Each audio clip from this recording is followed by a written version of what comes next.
आज के सेशन में तो आज का जो सेशन है थर्ड ईयर का कोड है इग्नू का बी पी ए एस 186 जो कि स्ट्रेस एंड टाइम मैनेजमेंट पे आता है, तनाव एवं समय प्रबंधन पे आता है।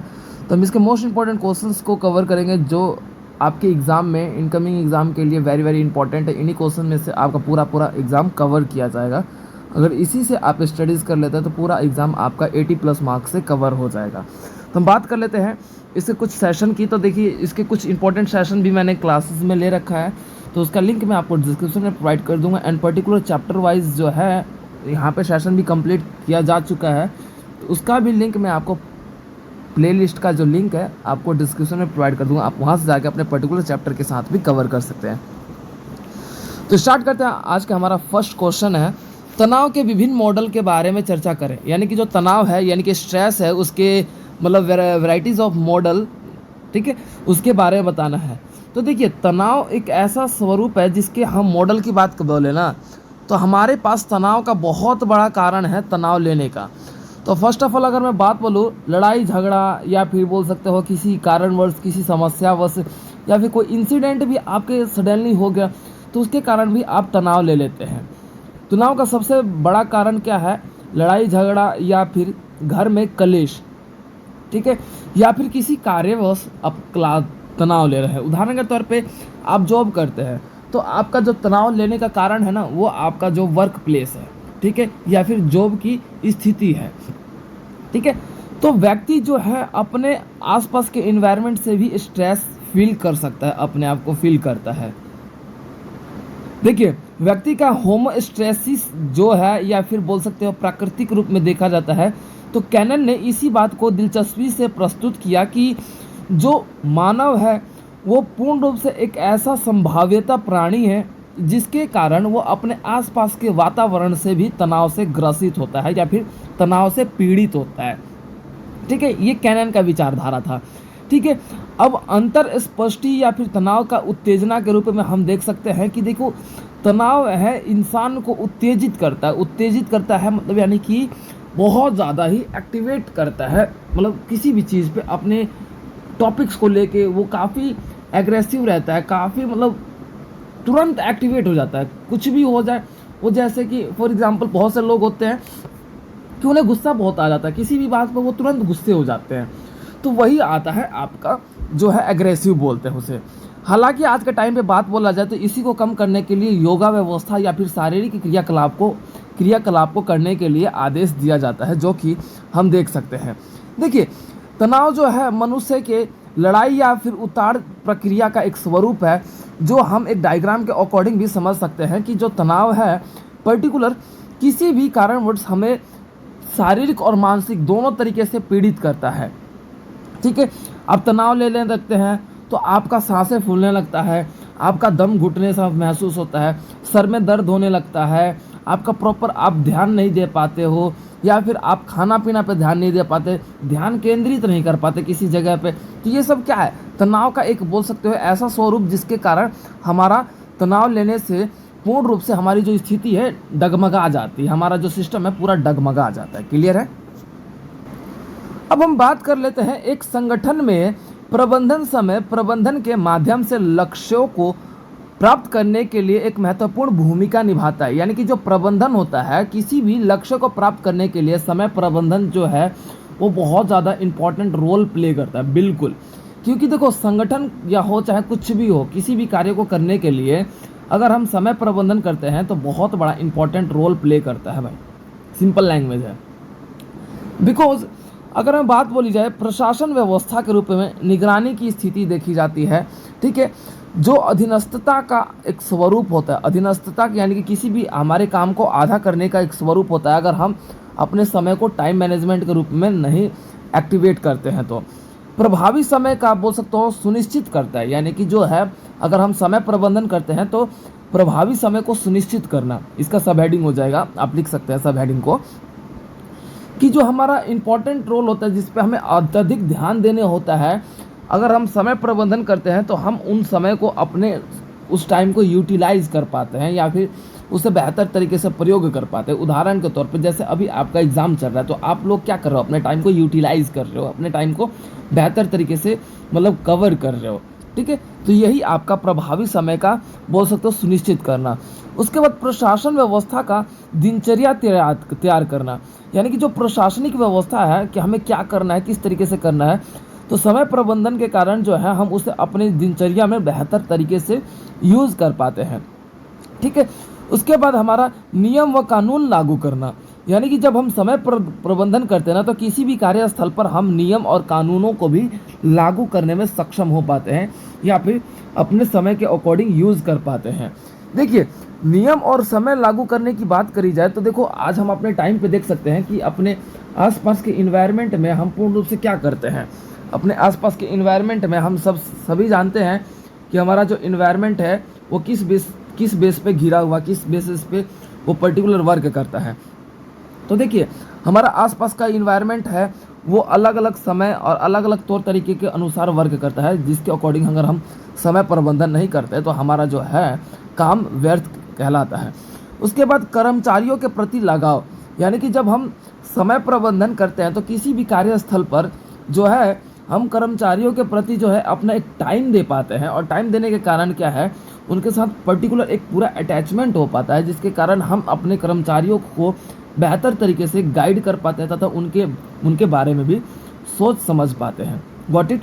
तो ये हमारा समय प्रबंधन का एक बोल सकते हो कि महत्वपूर्ण सुनिश्चित करने की प्रक्रिया। ठीक है, अब उसके बाद हमें कौशल की प्राप्ति, यानी कि जब हम अपने समय प्रबंधन करते हैं यानी कि टाइम मैनेजमेंट करते हैं, तो हम अपने स्किल्स को डेवलप कर पाते हैं या फिर प्राप्त कर पाते हैं, बोल सकते हो कि उसे समझ पाते हैं कि हमारा स्किल्स किस चीज़ पे है, किस बेसिस पे हम अपने स्किल्स को डेवलप कर सकते हैं या फिर बढ़ा सकते हैं।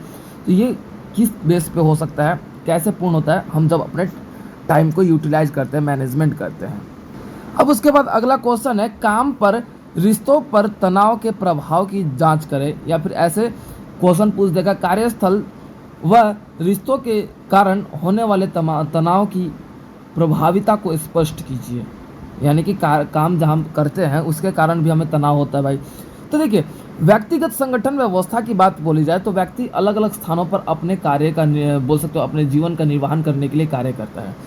ठीक है, जिसके अंतर्गत हम ये देखते हैं कि उसकी इसी दिनचर्या के अनुसार जो है अपना वो जीवन व्यतीत करने में तथा अपने जीवन को सक्षम करने में सक्षम है। ठीक है, सहकर्मियों के द्वारा भी अपना वो काम करता है। सहकर्मियों के द्वारा यानी कि काम करने वाले व्यक्तियों के द्वारा, जिसे हम सहपाठी बोलते हैं ना, जैसे स्कूल में बच्चे पढ़ने वाले एक साथ होते हैं, सहपाठी है ये। ठीक है, उसका सहकर्मियों का ये एक ऐसा झुंड होता है जिसके अंतर्गत हम अपने उनके अनुसार जो है उनके साथ साथ मिलकर अपना सभी प्रकार के अपने कार्यस्थल पर काम करते हैं। ठीक है, जॉनसन एंड एफ लाल के द्वारा जो है अपने कुछ बातें बोली गई थी। ठीक है, जो आपके कार्सेक भी थे, कार्सेक का मॉडल था जो कि 1979 में प्रसारित हुआ था, और जॉनसन वाला जो मॉडल था 1988 में प्रसारित हुआ था। अब इनके द्वारा ये कर्मचारियों का जो यहाँ पे बात रखी गई कि कर्मचारियों का नकारात्मक दृष्टिकोण के रूप में जो देखा जाए कि उनके जो भाव हैं वो अपने कार्य के प्रति जो है सकारात्मक क्यों नहीं हो पाता, क्योंकि उनके जो कार्यस्थल पर जो उनको टेंशन दिया जाता है, जो तनाव दिया जाता है, उसके कारण वो कभी भी अपने आप को हैप्पीनेस मोमेंट के रूप में नहीं रख पाते या फिर खुशी के मोमेंट में नहीं रख पाते, जिसके कारण क्या होता है, पूर्ण रूप से वो अपने वर्क प्लेस पे प्रॉपर अपने आप को ध्यान केंद्रित नहीं कर पाते। ठीक है, अब बात कर लेते हैं थोड़े रिश्ते के रूप में, यानी कि रिश्तों के तनाव के कारण की बात की जाए तो देखिए, रिश्ता एक व्यवहारिक जीवन है जिसके अंतर्गत हम बात करें तो एक व्यक्ति को अपने जीवन में आगे बढ़ने के लिए दूसरे व्यक्ति की ज़रूरत पड़ती है, चाहे वो भाई बहन के रूप में हो, चाहे वो पिता माता के रूप में हो, चाहे वो पति पत्नी के रूप में हो, चाहे बेटा बेटी के रूप में हो, इत्यादि कुछ भी हो, हम इन सभी पर निर्भर है, पूर्ण रूप से आश्रित है। लेकिन अगर घर परिवार नहीं भी होता तो हम अपने समाज पर निर्भर है। ठीक है, तो ये संपूर्ण रूप से कह सकते हैं कि रिश्तों के कारण भी हमें तनाव देखने को मिलता है। उदाहरण के तौर पे अगर मैं बात बोलूँ, एक एग्जाम्पल ले लेते हैं, हम अपनी मम्मा का एग्जाम्पल ले लेते हैं, मदर का एग्जाम्पल ले लेते हैं। आपने देखा होगा कि आप कभी फीवर में मतलब फीवर हो जाता है, तबीयत खराब हो जाता है, तो आपकी मम्मा उस कारण भी टेंशन लेने लगती है, तनाव लेने लगती है। दैट इज़ अ रिलेशनशिप, यानी कि यही तो रिलेशन है, सिंपल लैंग्वेज है ना। तो अब उस सिचुएशन में अगर हम निष्कर्ष की बात करें तो जीवन में हमें हमारे समाज में हम जिन रिश्तों से संबंधित होते हैं वो हमारे हंसने की वजह साथ साथ हमारे दुखों के कारण भी अपने ही होते हैं। बस ये है कि एंगल बदल जाता है, सिचुएशंस बदल जाते हैं। अब देख लो, जिस बेटे के कारण हंस रहे थे लेकिन वो बीमार हो गया तो वो दुख के कारण भी बन गए। तो मोरल ऑफ द टॉपिक क्या है कि हम अपने लोगों के मुस्कुराने की वजह हम ही हैं और उनके दुख होने की वजह भी हम ही हैं। ठीक है, तो ये हमारे रिश्तों के रूप में देखा जाता है। तो हम आप इत्यादि रूप में अपने एग्जाम्पल्स के थ्रू आप बता सकते हो। ठीक है, क्लियर है। अब बात कर लेते हैं, हमारा अगला क्वेश्चन है तनाव प्रबंधन हस्तक्षेपों और तकनीकों की जांच करते हुए तरीकों का वर्णन करें। यानी कि ये पूछ रहा है कि तनाव प्रबंधन हस्तक्षेप का मतलब ये है कि उसमें रुकावट क्या आ रही है, तनाव प्रबंधन की रुकावट क्या आ रही है और उनके क्या टेक्निक है कि तनाव प्रबंधन कैसे किया जा रहा है, तो उनके बारे में बताना है और उनके तरीकों के बारे में बताना है। तो देखिए, व्यक्तियों के लिए तनाव का स्तर जो है अत्यधिक अलग अलग स्थितियों में पाया जाता है। यानी कि सभी के व्यक्ति का तनाव का लेवल जो है अलग अलग लेवल का होगा। ऐसा तो नहीं है कि सबका सिमिलर होगा, सबका एक जैसा होगा। सबका प्रोसेस, सबका थॉट प्रोसेस, सबके स्ट्रेस लेने का जो सिस्टम है सबका डिफरेंट है। क्लियर है। अब उस सिचुएशन में हमारा एक ही अवस्था के रूप में हम देख सकते हैं कि मनोवैज्ञानिकी बीमार का अनुभव कर रहे पीड़ित व्यवस्था के रूप में अन्य परिप्रेक्ष्यों की बात की जाए तो हमारा जो जीवन है, फ्रैंक एंड कूपर के द्वारा ये बात बोला गया 1987 में कि जो तनाव है वो पर्टिकुलर दूसरे की ज़िंदगी का वो मात्र हिस्सा है जिसे हम अपने जीवन में ग्रहण कर लेते हैं और अपने जीवन को दुखों से भरने का एक कारण बन पाता है। देखिए, तनाव बेसिकली हम इस तरीके से भी समझ सकते हैं कि तनाव से मनुष्य का जो स्थिति है ना वो सकारात्मक तरीके से भी देखने को मिलता है। अगर आप तनाव को बेहतर तरीके से सकारात्मक ऊर्जा के रूप में लेते हैं तो तनाव हमारे विकास के लिए महत्वपूर्ण है। अन्यथा तनाव ना होने के कारण भी हमारा जो जीवन है व्यर्थ है और हमारा जीवन जो है विकास से असक्षम रह जाएगा। इसलिए तनाव की जो स्थिति है वो सकारात्मकता तरीके से होना भी जरूरी है। ठीक है। अब इस स्थिति में हम इस तरीके से भी देख सकते हैं कि जो तनाव है हमारे जीवन की उन सभी तमाम आवश्यकताओं को पूरा करता है जिससे हम पाना चाहते हैं। उदाहरण के तौर पे अगर कोई भी व्यक्ति जो पढ़ना चाहता है या फिर कोई कार्य करना चाहता है वो किसी ना किसी तनाव के कारण ही करना चाहते हैं। अब कोई जॉब पाता है वो किस लिए पाता है कि हाँ मेरा जो जीवन है एक आसानी से सक्सेसफुल जीवन रहे, एक लाइफस्टाइल मेरा जो है बेहतर रहे। ठीक है, तो वो कहीं ना कहीं उसके पीछे कुछ ना कुछ छुपा हुआ है। एनीथिंग एल्स, कुछ ना कुछ तो उसके पीछे छुपा हुआ ही है।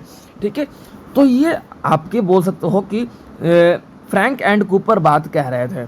ठीक है, अब व्यक्ति के स्तर की बात की जाए तो कर्मचारियों के अनुसार तनाव अलग होता है, स्टूडेंट्स के अनुसार तनाव अलग होता है, और एक आम नागरिक के लिए तनाव अलग होता है, और एक बोल सकते हो विकसित या फिर बोल सकते हो कि जो रिच फैमिली से बिलोंग करने वाले उनका तनाव अलग होता है। देखिए, माध्यमिक परिवार या फिर माध्यमिक यानी कि मिडिल फैमिली की बात की जाए तो उसके तनाव का जो लेवल है ना बहुत ना के बराबर होता है, वो बैलेंस करते हुए चलता है।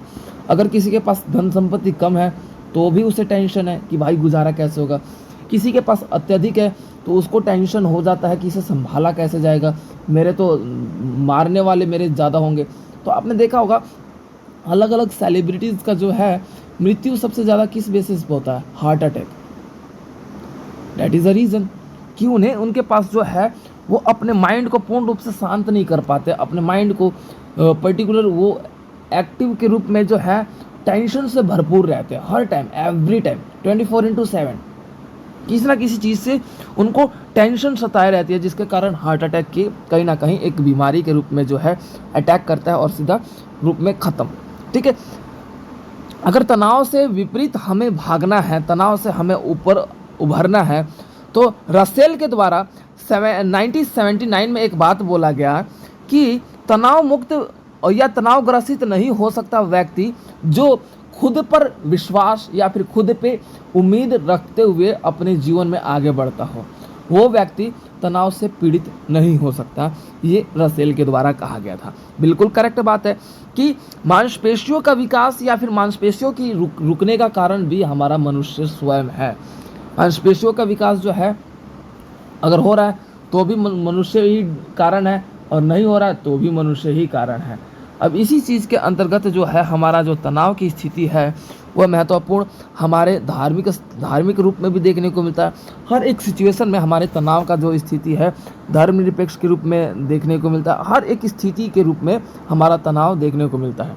ठीक है, बस यही है कि तनाव का हस्तक्षेप की अगर मैं बात बोलूँ, रुकावट की बात बोलूँ, तो हम इसको किस तरीके से रोक सकते हैं? शारीरिक क्रिया में अपने आप को व्यस्त रखकर, व्यायाम कर कर, किसी भी कार्यस्थल में अपने आप को हैप्पीनेस रखते हुए जितना हमें आवश्यक है, जितनी हमसे पूर्ण हो सकता है उतना ही हम अपने कार्य की क्षमता को ले, अन्यथा हमारा तनाव जो है, तनाव से हम ग्रसित हो सकते हैं। ठीक है, तो ये हमारा क्वेश्चन है जो कि कंप्लीट होता है।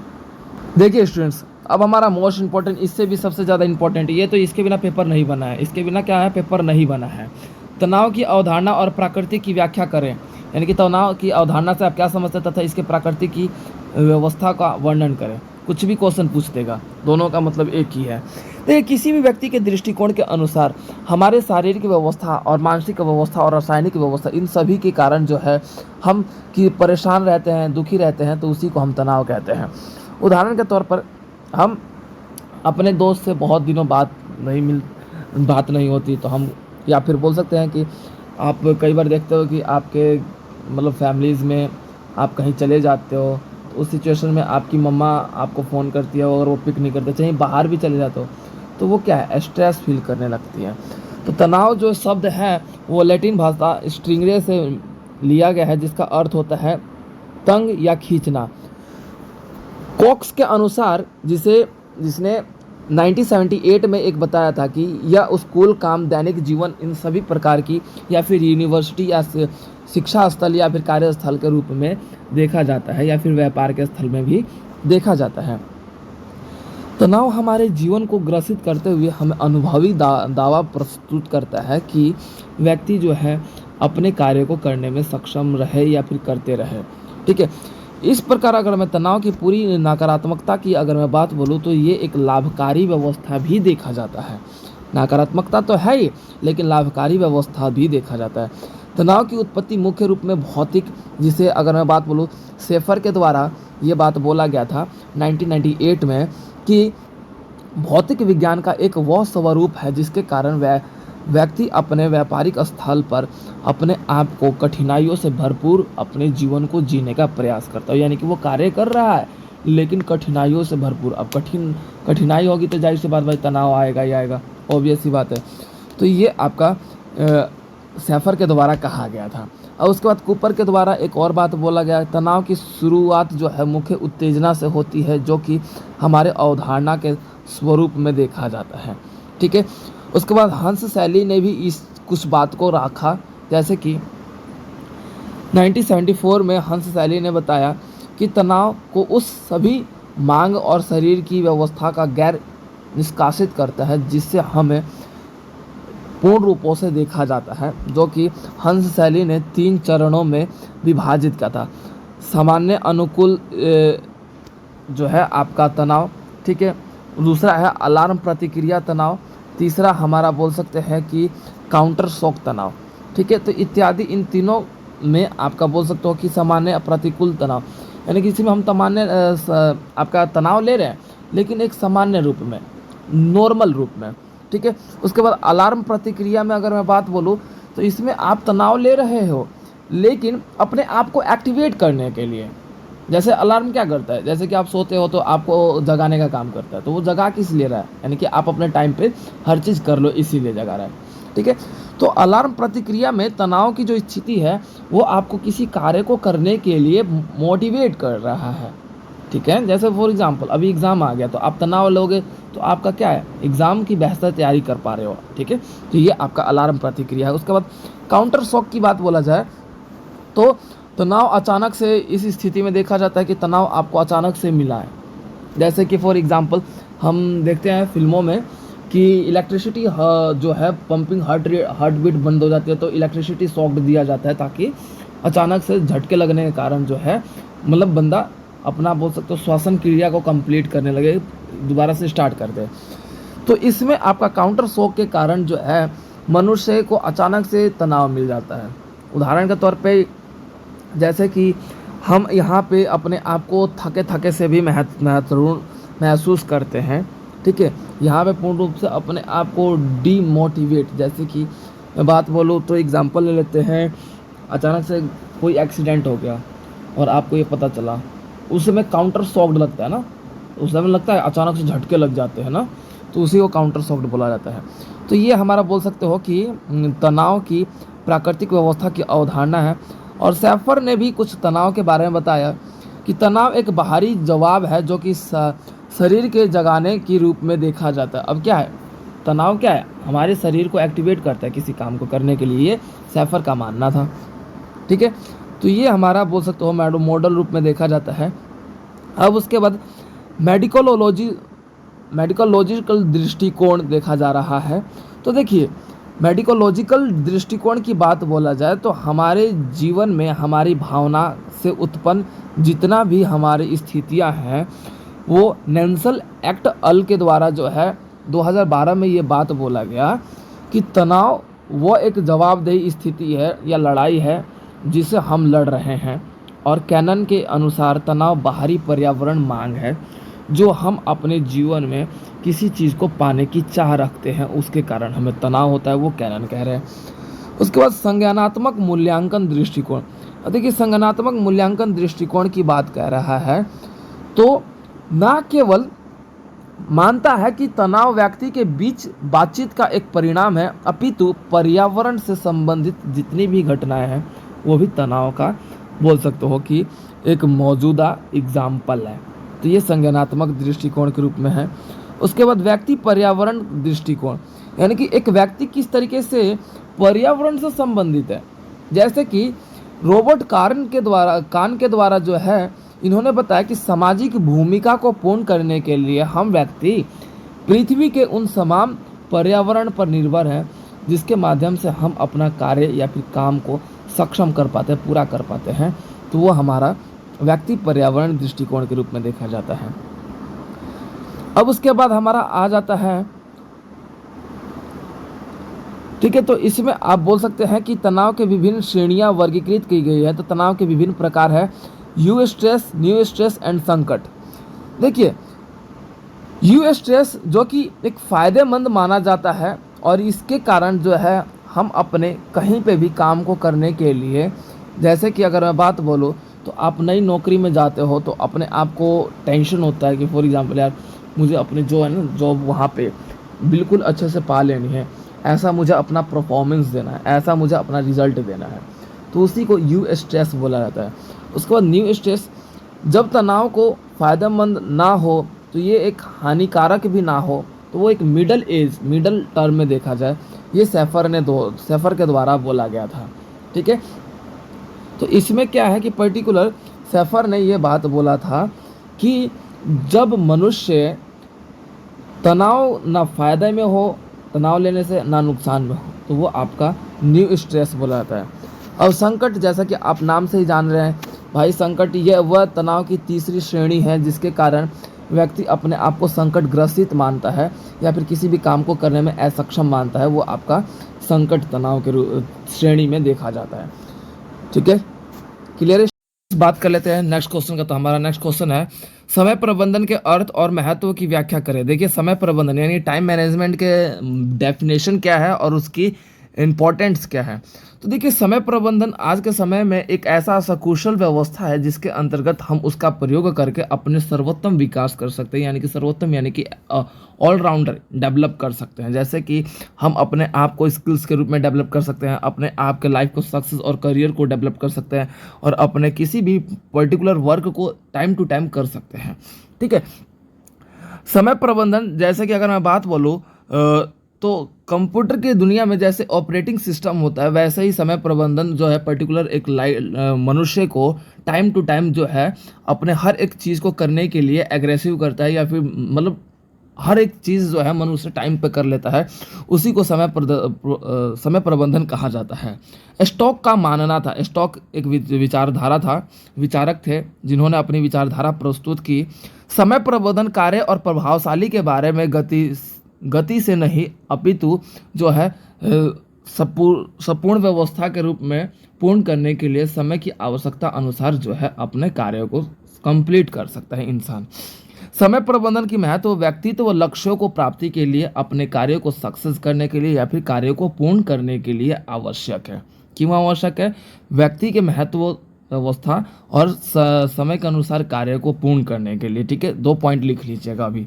ठीक है, योजना बनाना, संशोधन करना, पुनर्नियोजन करना, सतत विकास करना, निष्कर्ष चुनाव या फिर चुनाव की प्रक्रिया करना, यानी कि चुनाव जरूरी नहीं कि राजनीति चुनाव, यानी कि किसी भी निष्कर्ष चयन लिख लीजिए। ठीक है, तो ये हमारे महत्व है। देखिए, व्यक्ति कोई भी कार्यस्थल पर कोई भी कार्य करता है, अपने दैनिक जीवन में कोई भी गतिविधि, चाहे नौकरी करता है, चाहे कोई भी मनोरंजन की काम ही करता है। फॉर एग्जाम्पल, फिल्म देखने का काम होता है तो उसमें भी एक टाइम होता है कि भाई इतने टाइम में एक पूरा मूवी कवर हो रहा है। ठीक है, वैसे ही आप किसी भी काम को करते समय अपने टाइम को एक पंक्चुअल टाइम में बंधे हुए हैं, तभी हम अपने कार्य को कर पाते हैं। जैसे कि बैंक में प्रबंधक जो होता है, बैंक मैनेजर होता है, तो वो उसको भी एक पर्टिकुलर अपना टाइम मिला कि हाँ भाई इतने बजे तुझे आके अपना बैंक ओपन करना है, चाहे जो भी है तुझे अपने सिस्टम पे वर्क करना है के लिए बैठ जाना है। ठीक है, तो अगर मान लो कि वो अपने समय के अनुसार उसे एक बोल सकते हो ऑर्डर ना दिया गया होता तो वो क्या है, अपने घर के किसी कामों में बिजी रहेगा, तो सोचेगा अच्छा चल ना, कोई दिक्कत थोड़ी ना, मुझे इंक्वायरी थोड़ी ना करने के लिए कोई आ जाएगा मेरे पर। तो वो क्या है, कहीं ना कहीं समय प्रबंधन के कारण जो है पर्टिकुलर अपने मनुष्य ना अपने कार्य को सकुशल करने के लिए बाधित रहता है या फिर मजबूर रहता है। ठीक है, चाहे वो खुशी से करे, चाहे अपनी व्यवस्था के अनुसार करे। ठीक है, तो समय प्रबंधन का जो है योजना अगर मैं बात बोलूँ तो इसके समय प्रबंधन का महत्वपूर्ण व्यवस्था के रूप में हम योजना को स्पष्ट कर लेते हैं, टीम और सदस्यता की जिम्मेदारी को पूर्ण कर लेते हैं। यानी कि समय प्रबंधन के कारण जो है हम अपने टीम वर्क पे फोकस भी कर लेते हैं, सफलता की प्राप्ति हो जाती है, उद्देश्यों की प्राप्ति हो जाती है, ये इसके उद्देश्य हैं। ठीक है, समय प्रबंधन के कारण जीवन जो है सकुशल व्यवस्था के रूप में बेहतर तरीके से हमारा विकसित हो सकता है। ये हमारा समय प्रबंधन का एक पूर्ण रूप से महत्वपूर्ण रूप से इसकी विशेषता है, जो कि इसके अंतर्गत हमने इतने सारे पॉइंट्स को कवर किया। Got it. अब हमारा अगला क्वेश्चन है, कार्यस्थल पर प्रभावी समय प्रबंधन के लिए महत्वपूर्ण सुझावों को पर प्रकाश डालें। अब देखिए, कार्यस्थल पर तो देखिए कार्यस्थल किसी भी संगठन या फिर किसी भी वर्क प्लेस पर या फिर किसी भी कार्यस्थल पर कोई भी व्यक्ति अपने जीवन का निर्वहन करने के लिए, अपने जीवन की लक्ष्यता को प्राप्त करने के लिए तथा विकसित करने के लिए ही किसी न किसी स्थान पर वो कार्य करता है, जिसके अंतर्गत वो हम उसके कार्यस्थल की व्यवस्था की प्राप्ति कहते हैं। उदाहरण के तौर पर समय का मूल उद्देश्य ही है अपने कार्यस्थल को प्रभावित रूप में करना। ठीक है, और जो भी व्यक्ति जिस स्थान पर कार्य कर रहा है या फिर व्यवसाय कर रहा है, तो वहाँ समय प्रबंधन की आवश्यकता सकुशल पड़ती ही पड़ती है। जिसके अंतर्गत अगर मैं बात बोलूँ समय की पाबंदी के अनुसार, अगर मैं बात बोलूँ समय की विकसित व्यवस्था, जिसमें एक व्यक्ति जो है अपने कार्य को पूरा करने के लिए अपने कार्यस्थल पर टाइम मैनेजमेंट करते हुए कंप्लीट करने का प्रयास करता है, ताकि उसके ऊपर जो भी उसका बॉस हो या फिर मालिक हो, उसे किसी प्रकार का उसके द्वारा जो है प्रभावित ना किया जाए, डांटा ना जाए, मतलब जो भी है पॉइंट ना किया जाए। ठीक है, अगर कार्यस्थल की अगर बात बोलूँ तो फाइलों का, दस्तावेजों का, मीटिंग, ठीक है, विजिटिंग वगैरह वगैरह, ठीक है, इन सभी को टाइम टू टाइम मैनेज करते हुए चलना पड़ता है, ताकि जो है उसके मालिक के द्वारा किसी प्रकार का निराशा ना फेस किया जाए और उस पर किसी भी प्रकार का जो है कटाक्ष शब्दों का वार ना किया जाए। इसीलिए जो है हमें पूर्ण रूप से कार्यस्थल पर कर्मचारियों के द्वारा अपने कौशल के साथ साथ अपनी क्षमता के साथ साथ समय प्रबंधन की आवश्यकता भी महत्वपूर्ण रहती है, ताकि वो अपने दस्तावेज, वो अपने मीटिंग्स तथा अपने बोल सकते हो कार्य करने की जो व्यवस्था है पूर्ण रूप से योजना के अंतर्गत, किसी एक सिस्टमेटिकली तरीके के अंतर्गत अपने काम को बेहतर तरीके से कर सके। इसीलिए कार्यस्थल पर समय प्रबंधन की आवश्यकता हमें महत्वपूर्ण रूप से देखी जाती है। क्लियर है? अच्छा, एक क्वेश्चन ये है, बेहतर समय प्रबंधन के माध्यम से तनाव प्रबंधन के लिए महत्वपूर्ण सुझाव को सूचीबद्ध करें। यानी कि ये क्वेश्चन जानते हो क्या पूछ रहा है कि अगर हम बेहतर समय प्रबंधन करेंगे ना, तो हमारा जो तनाव का जो सिचुएशन है वो अपने आप ही मैनेज हो जाएगा। तो उसी पॉइंट्स को बताइए कि हम समय प्रबंधन करने के बाद हमारा जो तनाव को हम स्ट्रेस लेने लग कम हो जाएगा, तो उसके पॉइंट्स को बताना है। ऑब्वियस सी बात है भाई, अगर आप टाइम टू टाइम अपने हर चीज़ को करोगे तो आपको लगेगा ही नहीं कि भाई मुझे अपना टेंशन लेना है, चाहे जो भी है। क्लियर है ना? तो इसीलिए ये बात बोल रहा है। तो देखिए, अपवादजनक सिचुएशन ये है कि हम अपने परेशानी अपने दार्शनिक अवस्था के रूप में लगातार आज भागदौड़ की जिंदगी को रोजमर्रा में जोड़ते हुए नजर आ रहे हैं। जैसे कि हम किसी भी कार्य को करने के लिए हमें किसी न किसी दूसरे व्यक्ति के द्वारा हमें तनाव की प्राप्ति हो ही जाती है। अभी तो अपने कार्य को करने के साथ साथ हम अपने घर परिवार में भी तनाव की स्थिति को देख सकते हैं। उदाहरण के तौर पे बहुत बार आपके मम्मी पापा में बहस हो जाती है। पापा जॉब से आते हैं, कुछ मतलब पहले से टेंशन होती है तो बहस हो जाती है। बच्चों को कभी कभी चिल्ला के डांटना भी इसमें शामिल है। तो ये सारी बातें हो जाती है।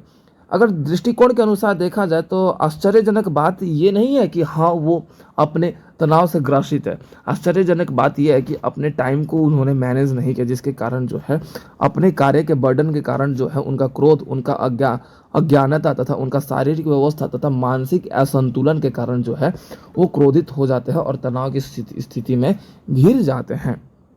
ठीक है। स्वच्छ और स्वच्छता और विश्राम व्यवस्था, ध्यान केंद्रित करना, ध्यानों का सिद्धांत, इन सभी का पालन ना करने के कारण जो है ना मनुष्य अपने तनाव से मुक्त नहीं हो पाता।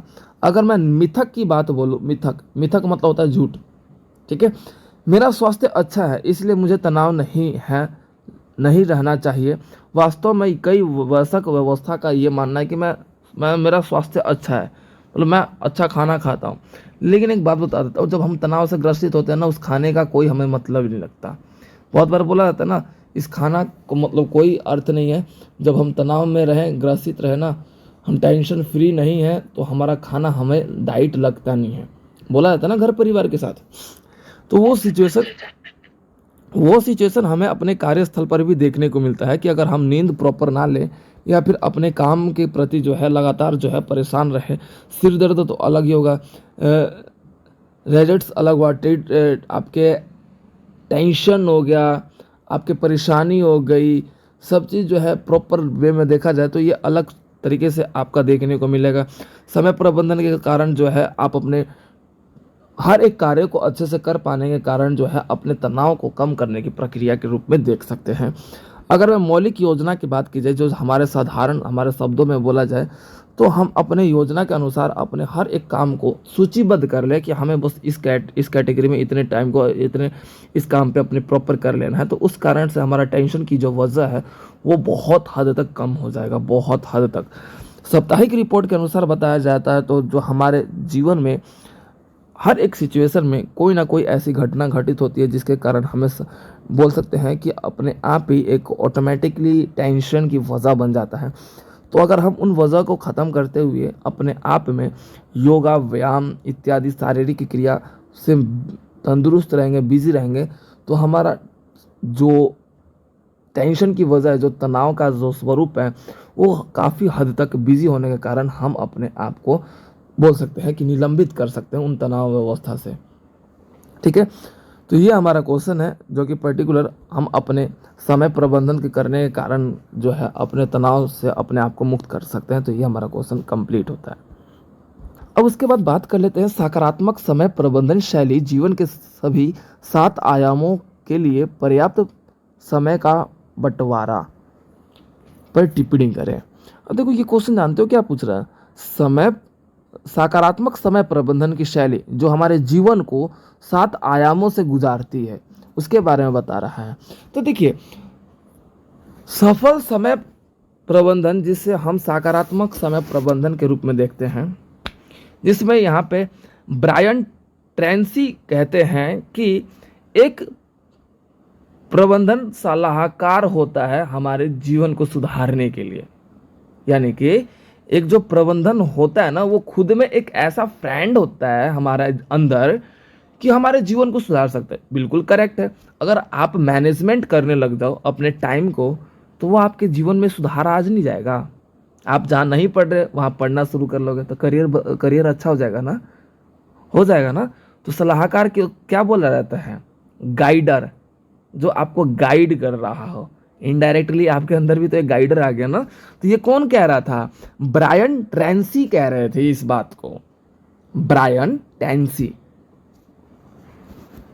इसे टैसी भी बोल सकते हो, क्योंकि के बाद कई बार बिंदु लगा है, कहीं कहीं नहीं लगा रहता है, तो इसके लिए टैसी भी बोल सकते हो। ठीक है।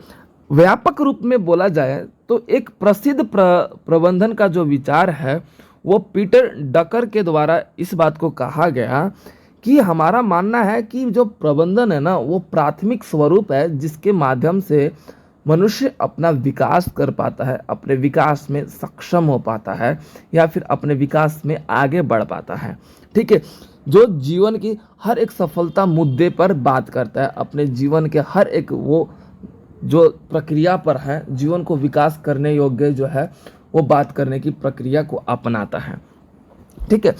आवश्यकता पूर्वक बात यह है कि हम अपने जीवन में हर एक दृष्टिकोण के अनुसार सफल संप्रेषण की सफल सकारात्मक व्यवस्था के रूप में देखा जाए तनाव हमारे जीवन को बेहतर करने का प्रयत्न करता है। उदाहरण के तौर पर सुबह सुबह हम अपने बात कर लेते हैं, सुबह 5 बजे उठकर अपने व्यायाम करें 20 मिनट, उसके बाद अपने हर चीज़ को तैयारी करके एक सिस्टमेटिकली तरीके से हम अपने जीवन को जीने लगे, हमारे जीवन में एक अलग ही परिवर्तन, एक अलग ही सुधार आ जाएगा। और सच्ची दास्तान के अनुसार देखा जाए तो इस कारण से आप अपने आप को तनाव से मुक्त पाएंगे और तथा अपने कार्यस्थल में और ज़्यादा बेहतरीन तरीके से अपना योगदान दे पाएंगे। इसी को हमारे जीवन में कुशल व्यवस्था के रूप में, एक प्रतिष्ठा के रूप में सत्यापित करते हुए हमारा जो जीवन है, जैसे कि आपको भी पता है कि हमारा बीपी 120/80 के रूप में होना चाहिए, तो वो कहीं ना कहीं हमारे हर एक तौर तरीके के अनुसार जो है हमारा जीवन स्वरूप रूप में जो है संपूर्ण रूप से हैप्पीनेस तथा हम डिजीज़ फ्री अपने आप को महसूस करेंगे, टेंशन फ्री महसूस करेंगे। और सकारात्मक प्रबंधन के कारण जो है हम अपने जीवन में हर एक ऊंचाइयों, हर एक विकास स्थितियों को प्राप्त कर सकते हैं, और यही हमारा मानसिक कौशल के रूप में है। तो इसमें आपके 3 कौशल हैं, तो मैं बता देता हूँ। एक शारीरिक कौशल, उसके बाद आपका मानसिक कौशल है, ठीक है, उसके बाद भावनात्मक कौशल है, ठीक है, उसके बाद धार्मिक जीवन कौशल है, उसके बाद हमारा पारिवारिक कौशल है, उसके बाद सामाजिक कौशल है और व्यावसायिक कौशल है। तो इन सभी कौशलों के माध्यम से हम अपने जीवन में लगातार आगे बढ़ सकते हैं अगर हम अपने जीवन में सकारात्मक समय प्रबंधन का जो है तनाव ग्रसित किया है। तो ये था हमारा क्वेश्चन जो कि अब कंप्लीट होता है। स्टूडेंट्स, आप अपने टॉपिक्स के अकॉर्डिंग ये जो है अब 3rd ईयर का ये जो कोड था BPAS 186 जो है संपूर्ण रूप से according to most important question, इन्हीं क्वेश्चंस को आप अच्छे से कर लेते हो तो पूरा का पूरा एग्ज़ाम आपका 80% मार्क्स से कंप्लीट हो जाएगा। तो सभी स्टूडेंट्स आप इन्हीं क्वेश्चंस को अच्छे से कर लीजिए। पूरे एग्ज़ाम में यही क्वेश्चंस आएगा, इन क्वेश्चंस के अलावा कुछ भी अदर नहीं आने वाला। तो आप अच्छे तरीके से इसकी तैयारी कर लीजिए। और इसके मैं चैप्टर वाइज भी सेशन कंप्लीट करवा चुका हूं, तो उसका लिंक मैं आपको डिस्क्रिप्शन में प्रोवाइड कर दूंगा। आप वहां से जाके पर्टिकुलर अपने उस सेशन को भी अटेंड कर सकते हैं। चलिए स्टूडेंट्स, मिलते हैं अपने नेक्स्ट सेशन में, तब तक के लिए अपना ध्यान रखें।